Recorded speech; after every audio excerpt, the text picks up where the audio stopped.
გადავახვევთ რულეტივით, გადავუსვამთ კვერცხს, დავჭრით ნაჭრებად და გამოვაცხობთ ანალოგიურად. გამოდის რაღაც სასწაული ქადები. ვისაც თხილეული ან ჩირეული გიყვართ ქადებში, ეს რეცეპტი მისწრებაა თქვენთვის. ორივე რეცეპტიდან გამოდის ძალიან გემრიელი ქადები, ერთმანეთზე უკეთესები.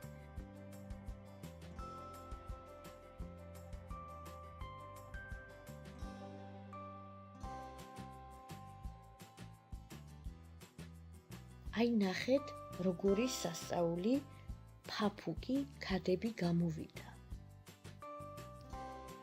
იმედი მაქვს, რომ ეს რეცეპტი გამოგადგებათ, ვიდეოს დაალაიქებთ და გააზიარებთ.